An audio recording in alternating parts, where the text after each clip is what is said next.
Good morning, okay, at 8:34. Happy Monday to you. Joined now this morning by Jay White of Centralina Realty, centralinarealty.com. If you want an agent that knows what they're doing, that's also important to have when you have a professional helping you and cares and wants to see you succeed in whatever your real estate goals or your endeavors are, no matter your history in real estate, no matter your experience level, Jay and his team can take care of you. Jay, good morning to you. Good morning. Happy Monday, as you say. Happy Monday. An interesting topic in real estate that a lot of people, kind of can get nervous about, but it's very real. Zoning matters happen because of the beliefs of the people who were elected. Is that generally speaking in real estate fair to say? Good, bad, or otherwise.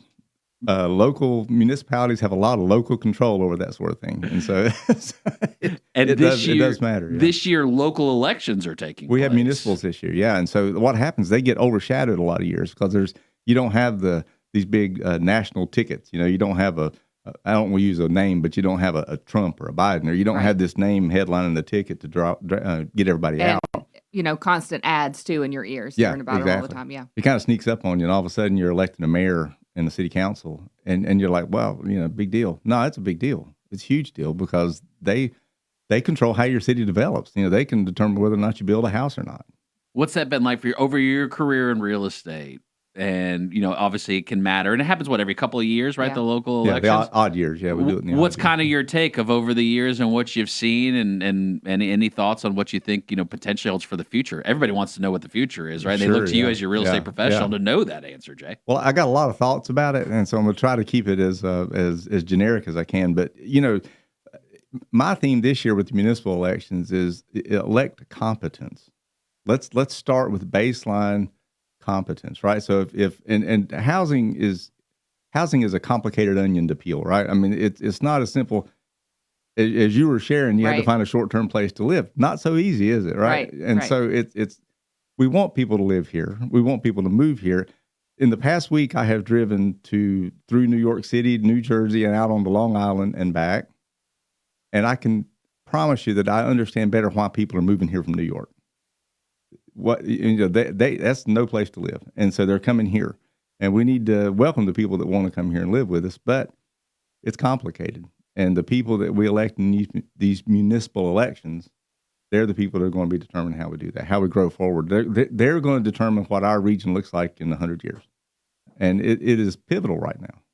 We're at that inflection point where things are going to change. Mm-hmm. And you have to plan a decent amount of time in advance. I mean, take even just one, let's say apartment complex, just for as an example, one single apartment complex. You could be looking at minimum a 2-year process. Oh, yeah. Easy. From the time that a developer comes in, has a conversation with the landowner, goes through the jurisdictional zoning and all those kinds of things, does all their testing, goes through then a county process, because in addition to just the local municipal, you've got then the county side too. Sure. And those two groups have to work together as well in the real estate process. Some have certain powers while the others have, the building permit side is certainly a factor too, and all that. That gets complicated. People just want to, Jay, I want to live in a cul-de-sac with green grass and a pool in the backyard. That's all I'm looking for.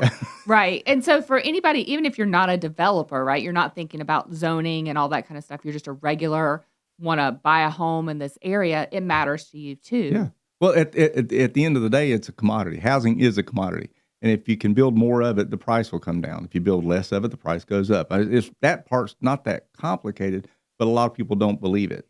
And a lot of the people that don't believe it are in positions to control it. Let me ask you. There's a battle that goes on between, because I'm an American patriotic type of person. I believe in property rights. I think if you own your property, you should use your property. But that's not just unlimited, is it? Right. So we agree amongst ourselves to have controls on our neighbors so that we can have peaceful enjoyment of our property as well. And that's where it gets complicated. Because, these guys, they say, this is my property. If I want to sell it to a developer and put 1,000 homes on it, I should be able to do that. And I agree. But then the guy next door says, I don't want 1,000 homes next door. I agree with him too, right? So there's the battle.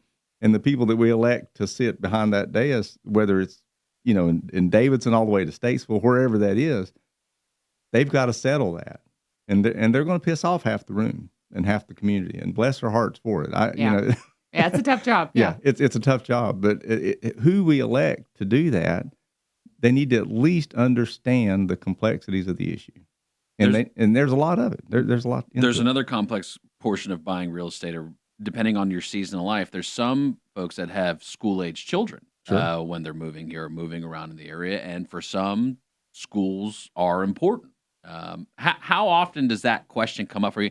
And as a real estate professional, as a broker, what are you allowed to say, as well as also, I think, an interesting conversation when someone says, How I are want the to be, schools? Yeah. how are the schools, or I want to be at the best schools, those type of conversations. Right. How does that go for you as a real estate professional? Well, I have some generic answers to that question. Usually, I like to put the judgment for that answer off onto stats and say, here's a source for that information. Go make your own decision. I like to do that.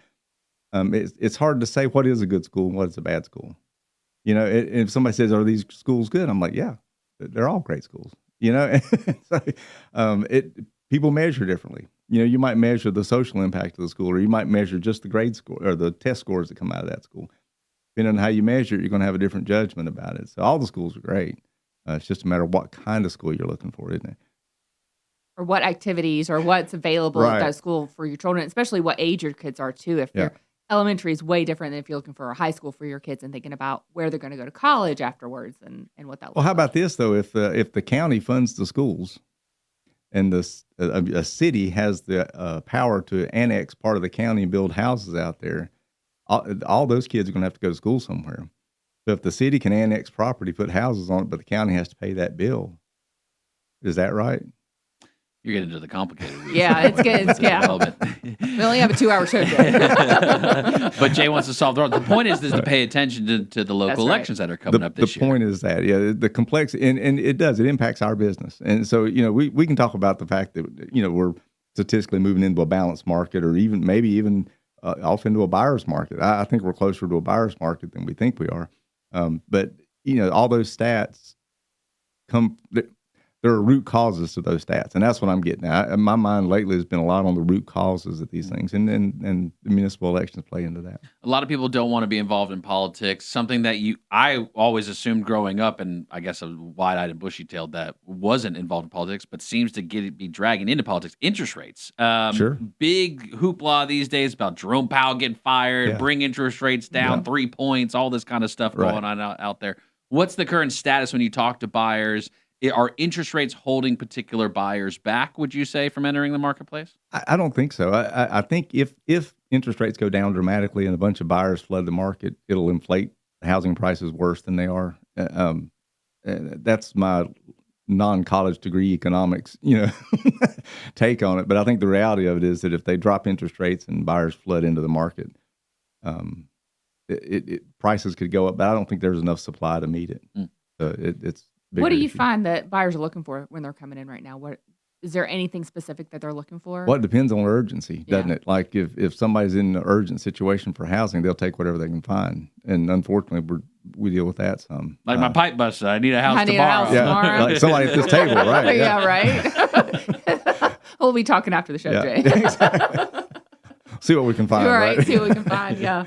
The 3-2 ranch with an acre and a half somewhere. Right. Exactly. Yeah. Good luck. Yeah. Is that what everybody wants these days? Is the ranch with the back land in full force right now? I want something, outside of town with a little bit of land around it where I can homestead my chickens, and that's what everybody's looking for. The barn dough with the goats and the chickens in the backyard. We're talking with Jay White of Centralina Realty, CentralinaRealty.com. Talk to us about your team. You've got quite a few agents with you here at the team. So give us the rundown. What's it like these days at the firm? I joke a little bit about the team that we have, because we got everything from chicken farmers to hippies, bikers. So we're pretty broad bunch. We got a lot going on in there.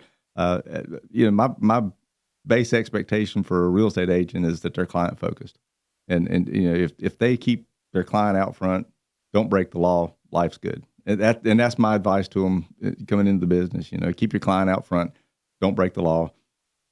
We got no worries. Sounds like a great team to work with. Anything beyond that is complicated. I don't like that. Sounds like a good time. Jay White, Centralina Realty, CentralinaRealty.com. Whether people are buying, selling, or renting, do you help renters as well? We do, yeah, and we do property management. If you're an investor looking to offload some of that responsibility, we can manage properties for you too. All right, give them a call. Jay White, Centralina Realty, CentralinaRealty.com. Wherever you're at in the marketplace, Jay can help you. Jay and his team can. And it's definitely when you want a professional that knows what they're doing, because unfortunately things get complicated. Yeah, and we're looking to sort of balance the gender pay gap in real estate too. All right, there you go, Jay.